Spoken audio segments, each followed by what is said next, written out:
وعلى آله وصحبه ومن والاه إلى يوم الدين وبعد. سبحانك لا علم لنا إلا ما علمتنا إنك أنت العليم الحكيم. رب زدنا علما يا كريم، رب زدنا علما يا كريم، رب زدنا علما يا كريم.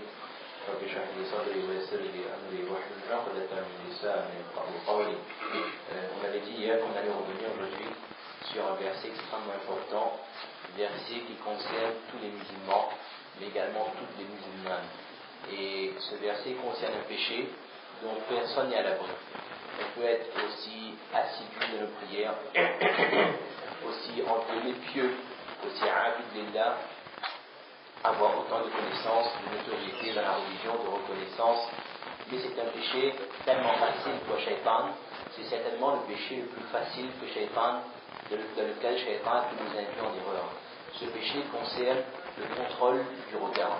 Dans le verset qu'on a lu hier, قل للمؤمنين يغضوا من أبصارهم ويحفظوا فروجهم ذلك أزكى لهم إن الله خبير بما يصنعون.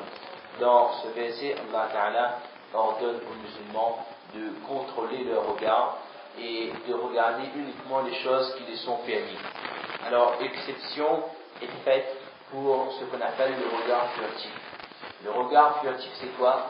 C'est un regard accidentel. Alors, le cas de figure haram, c'est, par exemple, il y a une dame de la rue où on voit une jeune fille et on regarde avec, même si c'est pas à part, il n'y a pas de pulsion, il n'y a pas de passion, mais si on a vu une fois et on regarde encore pour admirer la beauté de cette personne, c'est ça le regard qui est haram. Maintenant, ce qu'on appelle le regard furtif, c'est de lequel le prophète dit سألت النبي صلى الله عليه وسلم عن نظرة الفجأة فأمرني أن أصرف بصري. Le hadith de Sahaba dit, j'ai demandé au prophète sallallahu alayhi wa sallam, au prophète d'Allah, qu'en est-il du regard subit? C'est-à-dire que vous voyez accidentellement une femme, sans faire exprès, vous voyez une femme sans faire exprès, et là le prophète m'a dit, détourne ton regard. Mais ce premier regard est pardonné. Les ulama expliquent que dans quel cas de figure, vous, par exemple, vous entrez quelque part, vous sortez, ou dans la rue, quel que soit l'endroit, votre regard tombe sur une femme étrangère, sans qu'il y ait de mauvaises intentions, sans que ce soit volontaire. Dans ce cas-là, vous détournez votre regard. Et ce regard est pardonné par Allah. Vous voyez? Maintenant, il ne faut pas vous dire que le premier regard est pardonné, et puis voilà, le regard est pardonné avant de cligner les yeux. Le premier regard, c'est le regard furtif accidentel. Vous voyez? Et le prophète sallallahu alayhi wa sallam a expliqué c'est quoi le regard haram. Il a dit avec « Ô Ali, la tutbi'an nazratan nazra fa inna laka al-ula wa laysa laka al-akhira » Ô Ali, ne succède pas un regard à un autre regard. C'est-à-dire, si tu as vu une fois, ne regarde pas une deuxième fois. Car le premier, c'est pour toi. C'est-à-dire, le premier, c'est pardonné. D'accord? C'est neutre, ce n'est pas ta faute. Mais le deuxième est haram, tu n'as pas le droit de regarder une deuxième fois. Alors maintenant, il y a une erreur dans laquelle beaucoup de gens tombent. C'est, parfois, il y a des gens comme ça, surtout ceux qui habitent dans des immeubles ou autres, ils restent par le balcon, ils regardent les gens passer dans la rue. C'est impactant. Surtout si vous êtes au centre-ville, il ne faut surtout pas faire ça. Par votre balcon, vous regardez les gens. D'accord, peut-être votre intention c'est de prendre l'air, mais vous n'allez pas prendre que de l'air, vous allez prendre d'autres choses en même temps. Vous n'allez pas voir que des oiseaux, des pigeons passer, vous allez voir d'autres oiseaux, mais d'autres espèces également. Et ce hadith est illustré parce que le Qassam a dit à un sahaba, je dis en français pour être un petit peu plus rapide, il a mis en garde les sahaba contre ce qu'on appelle al-julus ou al-turuqat, le fait de s'asseoir dans la rue. À tous les sahaba que ce n'est pas bien de faire des assemblées et de rester assis dans la rue. Comme dans certains pays, il y a des makha, il y a des petits cafés à l'extérieur, voilà, on s'assoit dehors pour parler, c'est convivial, mais le prophète a déconseillé cela. Et le sahaba dit au prophète d'Allah, mais ça c'est des petites assemblées, on a l'habitude, vous voyez qu'il n'y a aucun mal dedans. On s'assoit, on parle, il y a des échanges. Mais le prophète m'a dit que si vraiment vous devez le faire, dans ce cas, donnez le droit au chemin, ce qu'on appelle haqqut tariq.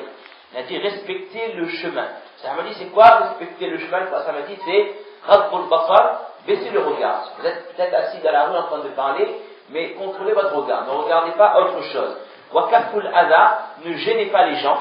Wa raddu salam, saluez et répondez le salam des gens. Wal amru bil ma'ruf wa nahyi 'anil munkar. Si vous voyez quelqu'un faire quelque chose de mal ou quelque chose de mal, empêchez cette personne de faire le mal, et ordonnez le bien. Donc, il ne faut surtout pas passer son temps, regarder par le balcon et tout. C'est sûr qu'il y aura peut-être un regard furtif, mais il y aura certainement d'autres regards. Et là, on se met dans une situation où on est assuré qu'on va faire le haram par les yeux. Vous voyez? bon, le hadith est un peu long, dans lequel le prophète dit que protégez 6 choses, protégez 6 choses, et Allah Ta'ala vous accordera le paradis. Lorsque vous parlez, lorsque vous parlez, ne mentez jamais. Premier point, première chose. Deuxième chose, lorsqu'on vous fait confiance, alors ne soyez pas malhonnête. D'accord? Troisième chose, lorsque vous avez fait une promesse, ne manquez jamais à votre promesse. Quatrième chose, baissez toujours votre regard. Cinquième chose, kuftu aydiakum, et enfin wahfadu furujakum. Bon, ça c'est deux qui n'ont pas réellement rapport avec le verset, en train de contrôler vos parties cachées contre le zina, mais là on n'est même pas encore au zina, on parle uniquement du regard. Alors maintenant, pour terminer, on a compris que c'est quelque chose d'interdit le regard, vous voyez? Et c'est, les riwayat dit, an-nazaru sihamun ila al-qalb, c'est comme une flèche, c'est un autre verset, je ne me trompe pas, inna an-nazara, voilà, sahmun min siham iblis masmoum, c'est-à-dire le regard est une flèche empoisonnée de shaitan.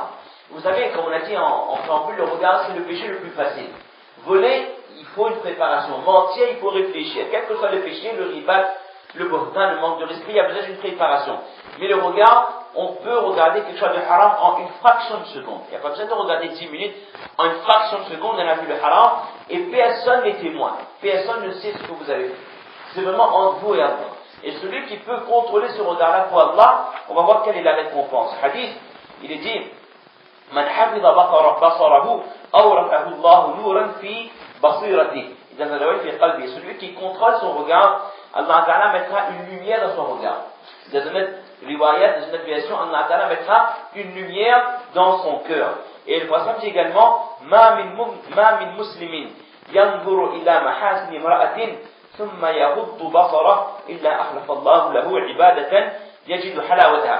Si un musulman voit une femme qui est belle et qui malgré cela baisse son regard, qu'est-ce que Allah Ta'ala va lui accorder? Allah Ta'ala va lui accorder ce qu'on appelle halawatul iman, le plaisir dans les bonnes actions. Et ça c'est quelque chose d'extrêmement rare. C'est que cette personne, elle va aimer les ibadat. Que le namaz, elle va trouver du plaisir dans sa salat. Elle va trouver du plaisir de le tilawat al-Qur'an, de le dhikrullah. Ces ibadats ne seront pas vécus comme un fardeau, mais son bonheur, ce sera lorsqu'elle sera dans ses ibadats. Et tellement Allah Ta'ala, il aime cela.